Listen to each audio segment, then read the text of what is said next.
Hi ma'am. Nice planning. Learning objectives. I understand the planning process components. Introduce the aims and objectives of MICE event.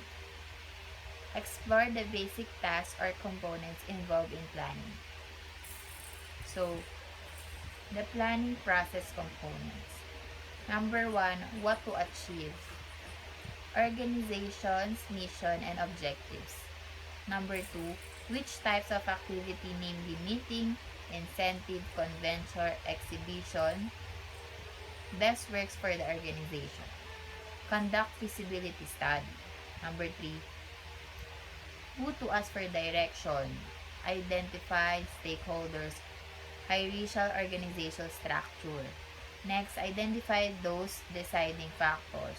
Conduct external and internal analysis. Number 5, identify the risk factors as well as the challenges. Look for opportunities and threats. Next, is it ready to move forward with the plan?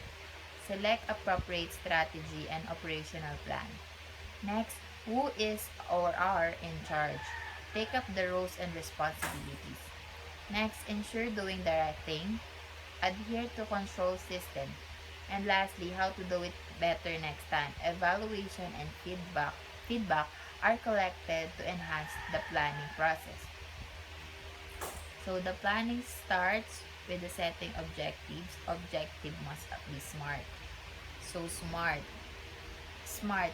S means for specific, M for measurable, A for agreeable, R realistic, and T for time specific. So specific means focus on goal and purposes. In other words, what are the outcomes? Next, measurable meaning expressed in a way that is quantifiable. In other words, how much or how many. Agreeable meaning agree by all stakeholders. Relativistic, ensure the needed resources must be able to achieve the objectives, including human resources, financial resources, etc. Time specific, meaning ensure all the working stages must be completed within a particular time frame. And next, different types of organization have different goals with productive event. Number 1, private for profit. Companies producing event on their own or under contract. Corporation creating events for marketing reasons. And last, hotel resort facility event as attractions and image makers. So next, government agency and public groups or private groups. Leisure and social agency to foster sport, arts, or community integration. Economic development and tourism to create jobs and income. So next, not-for-profit. Charities and causes to attract revenue and support. Lastly, community-based and societies and informal groups for multiple community benefits. So planning a MICE event or any event involves different teams working on different functions. Depending on the type of organization, these teams can be entire department and committees. Regardless of organizational background, each team must perform its specific function. So, andun yung pinaka-head niya is yung board of direction. And then, yung mga under ng board of direction is yung finance, marketing, planning, concessions, personnel, administration, programming, and operations. Tapos meron silang mga under din. Like, sa finance, fundraising, sa marketing, market plan, sa planning, strategy, sa concessions, merchandise, madami pa.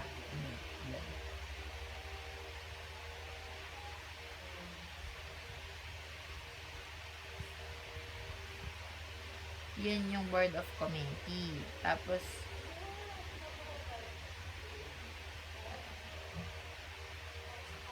how to start a project. Confirm members of the organizing committee.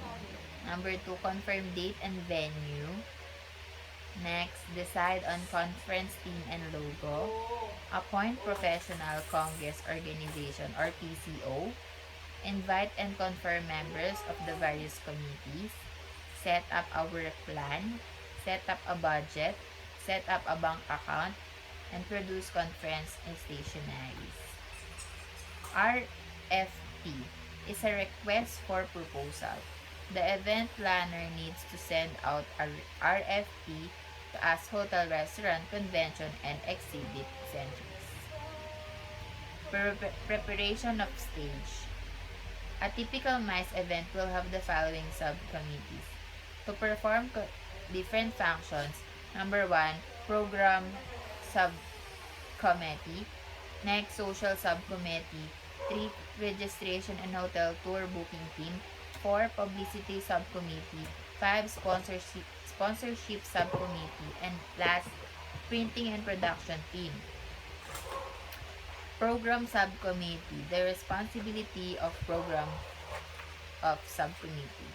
An example of set up program structure is opening ceremony, keynote presentation, plenary session, committee programs, breakout session, and closing ceremony, if any. So next is social subcommittee. The responsibility of social subcommittee.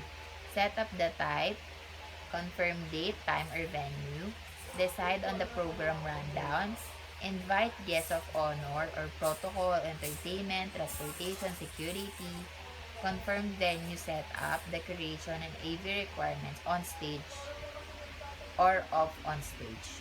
Confirm food beverage plan, menu, Chinese or Western, drink package, wine, beer, juice, or soft drinks, special meal requirements, beef, pork, vegetarian, and etc. Registration and hotel tour booking team. The responsibility of registration and hotel tour booking team. Prepare registration form, online or hard copy. Set up registration database. Identify and reserve hotels. Set up optional tour program for accompanying person during the conference. And pre-congress tour or post-congress tour. Send confirmation to delegates as registration arrive. Publicity Subcommittee. The responsibility of Publicity Subcommittee, keep contact with individual and past conference delegates. Keep contact with professional associations, regular publication, event calendars, or group emails. Use event marketing. Promote own event in a similar event. Media or ad insert in a publication or press release. Sales promotion of complimentary discounted registration. Sponsorship Subcommittee. The responsibility of Sponsorship Subcommittee. Prepare a sponsorship and exhibition prospectus. Appoint official contractors for exhibition floor plan and booth setup. Identify and recruit potential sponsors and exhibitors. Send technical instructions manual to confirm exhibitors. Monitor all terms and conditions stated in the sponsorship conduct. Printing and production team. The responsibility of printing and production team to prepare the following materials. Number 1, registration brochures, invitation card, conference and proceedings, conference program, delegates list, badge, nameplates, conference satchels, pens and pads, souvenirs for the guests of honor, speakers or delegates, and lastly, t-shirts.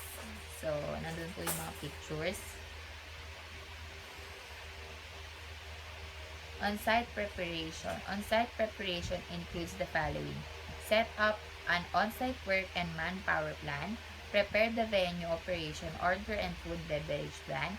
Buy insurance. Arrange photographer or videographer. Arrange transportation for on-site equipment. Arrange on-site staff briefing. Timeline 6 to 8 weeks before conference starts. Wrap up. The following should be carried about the end event. Send relevant thank you letters with photos.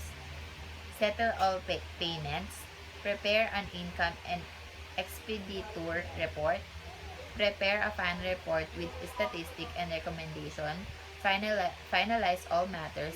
Timeline with 2 months after conference end. That's all, ma'am. Thank you.